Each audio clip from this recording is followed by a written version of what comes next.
Are you a presenter, a leader, a trainer, or a team builder, and you want to better connect with your audience?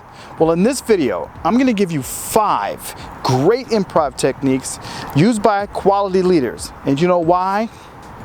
Because everything is better with improv.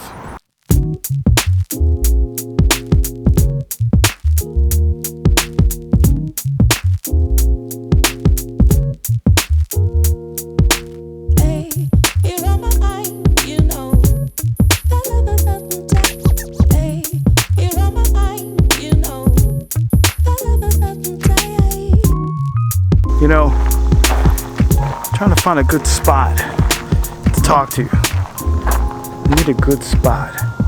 Ooh.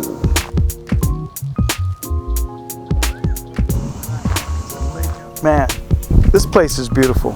You know, I love being out here in the serene areas, nice and quiet, just so I can really focus on you. The first technique I'm going to share with you is yes and if you've taken any kind of improv class, then you already know that yes and is the first rule of improv.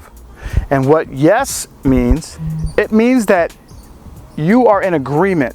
So if you're on stage or in a scene and your partner establishes something, makes a statement, you agree. You can't deny the statement. If he says, wow, I'm really nervous on this airplane, what your job is to do is then realize you're on an airplane and say, yeah, it's pretty big, but I think they're pretty safe. And I've been on many, many flights, and I'm not dead yet, right? So you are in agreement. If you were to deny that and say, no, this is a bus, then the whole scene is dead. So in improv, it's much more fun to agree, and it's much more fun to play things out and see how they go. Now, how does that relate to business? Well, if you're a leader or a presenter or a team builder, you're organizing something, if you want to work collaboratively, and that's really what yes and is all about. So if the team has ideas, you want to say, yes, that's a great idea, let's talk about it. Oh, and then you maybe want to think it through, and then you add to it. And then maybe you mark it on the board or on your sheet. We have all these great ideas. If it's a terrible idea, you're still going to take it and you're going to acknowledge it. That's what I recommend, that you take it and you acknowledge it and you say, okay, let's think about what that brings. And let's do some homework and find out how we can solve the things that come with that.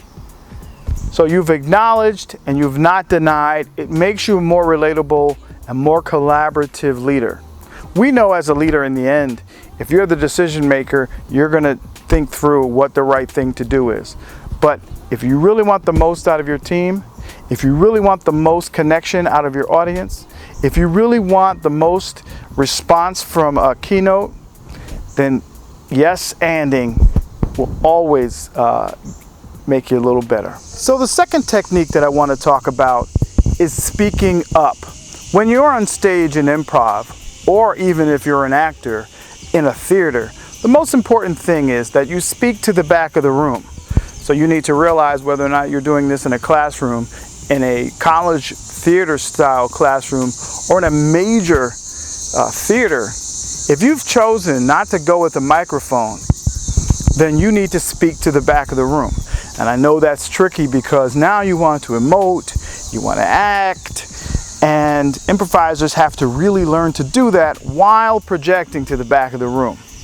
So there's a little bit of extra. Even if you're on camera, you know, the camera takes away a little bit of energy. So you want to give a little bit of extra energy, you want to speak up. Now, how does that relate to business or presenting? Well, in business, if you're a leader of an organization, of a team, if you're a coach, you're going to have to be a public speaker. You're going to have to learn to speak to the group, speak to the guy in the back of the room. You have to come up, be prepared. Many CEOs and executives, they do it all the time. They come up, they give the quarterly review or the annual report, and they speak to it. And they're going to get tough questions. You might be a coach, and you really want to inspire your team, so you have to learn to speak up. Even if you're not normally an outgoing person, you're more of an introvert, it takes practice, just like in improv, just like in acting, it takes practice so that you're more comfortable with it. But the more you do it, the better you'll get. look your audience in the eye. You know, really establish maybe 2 or 3 seconds with someone and then look to someone else. But you're really speaking to your core audience, the people who understand you, the people who are there for you, the people that work for you. And if you're doing a keynote, you're there for the people who really are there to see you. So speak up. Speak up. So the third technique is listening. When you're in improv and you're on stage, this might be the single most important skill. Listening means that you are tuned in to the last thing that your partner said. Don't be in your head thinking about what's next. Just listen so that you can respond. Because remember this, the audience is listening to every word. If you're thinking about something funny to say and your partner asks you a question and you don't know what they asked, then it's not going to make sense to the audience. It's not going to make sense to your partner, and the scene can go left instead of being in a natural flow. So how does that apply as a leader, a presenter, or a team builder? Well, as a leader, whenever you walk into a meeting, listening again is one of your most important skills. So let's imagine there's an issue. You've called a meeting. So if you know what the issue is, you call the meeting. The one thing you don't want to do is to recite, here's what we're going to do, and then go around and ask the team what they think we should do, because they're not going to answer. They're going to say one of two things. They're going to say nothing, or they're going to agree with you. So what I recommend is that you listen. You come in, the problem statement is announced, and then you let everyone go around the table and let them give you their opinion. Then you take it in. You say, okay, now you can conclude, here's what the path I think we need to take. But you should consider a lot of the recommendations and guidance from your team, because they may know better than you, because they may be closer to the issue. So listen. So the fourth technique in improv is managing your time. Now, how does that work in improv? In improv, there are many time-based games. There's a game such as 60, 30, 15. And what that means is you do the original game in 60 seconds, you do a full scene, then you redo the scene in 30 seconds. Well, that means that you actually have to take some stuff out and get to only the things that are important. So now you're reducing your content based on time. You do it again at 15 seconds. At that point, you really are cutting it down to the things that are important, the highlights and the funny moments. You're just trying to get your message across in a very short and laconic way. So when you're in business, or when you're presenting, or when you're doing a team building exercise or having meetings, time is important. Managing those meeting hours. If you have an hour meeting, try to keep it within an hour. That may mean that you may need to prepare for that meeting and really have a list of bullet points and create an agenda so we can get on task. You may have to create a parking lot so that you can come back to things. And you may have to have a follow-up meeting. But the most important thing is that you respect others' time and you manage it. When you're doing team building activities and warm-ups, the warm-up is 5 minutes, then, let's get into it, warm up, and then we have more time to get into the content. So speaking of warm-ups, I'm offering 3 free warm-up games.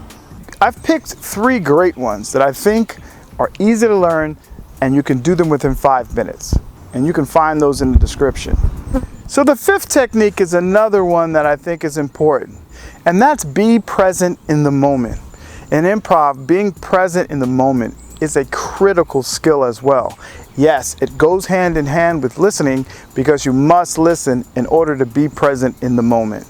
So when you're in a scene and you're working with your partner, you have to be there. You have to hear and feel and pay attention to what's going on. If your partner is doing object work, which is pantomiming or giving you signals and clues, and the audience is picking up on this, they understand. You have to be paying attention. If he's opening a jar of pickles, you have to pay attention so that you don't misunderstand them as cigars. But if you pick them up as cigars, then the first rule of yes and applies, and then they're now cigars. But the audience will say, hey, wait a minute. Because you weren't paying attention, you changed the direction of the scene. So being present in the moment as a presenter on stage means that, yes, you've probably recited the same speech 100 times. But this audience is brand new. The way they're receiving it is brand new. So be present. Be present for their questions. Treat them as though this is the first time that they've heard it. If you're a leader, and sometimes you're very high up in the organization, you're at the C level or the EVP level or the VP level, or you're a director, and you just don't have time to talk to the frontline associates.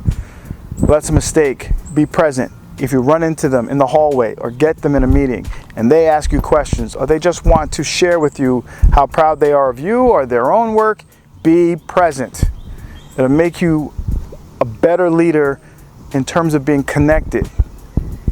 And you'll learn a lot. You'll learn a lot. Going down to the factory will help you. Getting on the field with the players and seeing things from their perspective will help you teach them how to play their position better.